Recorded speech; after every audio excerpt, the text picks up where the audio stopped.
이 신약 개발 과정에서 임상 최종 단계인 3상까지 마치면 마지막으로 신약 허가 심사를 받습니다.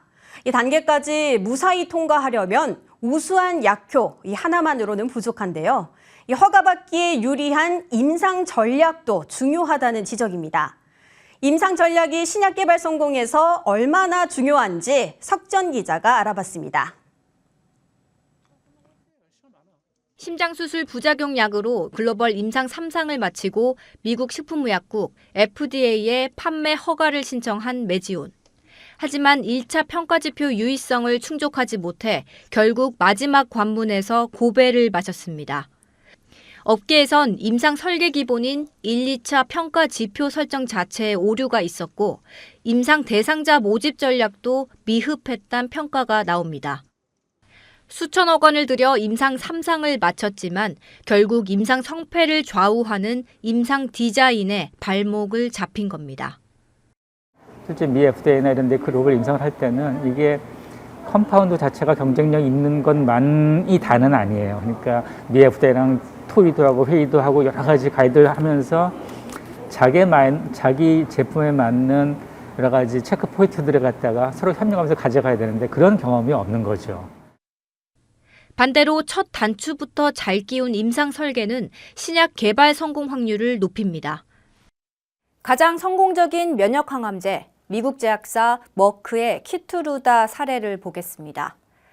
키트루다 성분은 한때 실패가 거의 확실시 되던 물질이었습니다. 몇 년 후 물질의 경쟁력을 인정받기 시작했지만 이미 경쟁사였던 BMS보다 개발이 수년가량 뒤처진 상태였는데요. 머크는 여기서 전략적으로 접근하기로 했습니다. 치료 선택지가 없는 환자 그룹에 집중하기로 한 건데요. 이를 통해 비교 임상이 아닌 단일군 실험만으로 임상을 빠르게 진행할 수 있었습니다. 또 이 과정에서 FDA로부터 신약 후보 물질을 빠르게 승인해주는 혁신 신약 지정도 받아 신속히 시장에 진입할 수 있었습니다. 이 밖에 임상 디자인을 잘 짠 사례로는 머크의 코로나19 치료제와 노바티스의 안구건조증 치료제 등을 들 수 있습니다.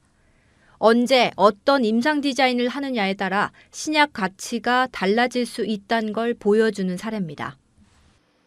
항상 1단에게 2단의 영향을 주고 2단에게 3단의 영향, 그 3상할 걸 감안해서 이상 디자인을 해야 되고 이상 디자인을 감안을 해서 1상을 해야 되고 비임상 데이터를 만들어야 되고 근데 그런 전략이 없고 그런 인지가 없으면 성공하기가 상당히 힘들어지죠. 임상 디자인 역량을 높이기 위한 장기 로드맵을 구체적으로 마련해 실행해야 하는 시점이란 조언도 나옵니다. 경험이 많은 분들을 국내 임상하는 곳과 연결시켜주는 프로그램을 해야 돼요. 그게 이제 대표적으로 한인과학적 협의회 같은 것들이 있어요. 장기적으로 본다면 진짜 정부가 정확한 로드맵을 가지고 육성 전략을 가지고 진행을 해야 되는 부분이 있죠. 신약 개발 역량이 높아지면서 어느덧 FDA 마지막 관문까지 두드리고 있는 국내 제약바이오 산업. 당장 기업 가치를 띄우려 글로벌 임상을 추진할 게 아니라 임상 설계부터 체계적으로 짤 전략을 고민해야 할 시점입니다. 머니투데이 방송 석지연입니다.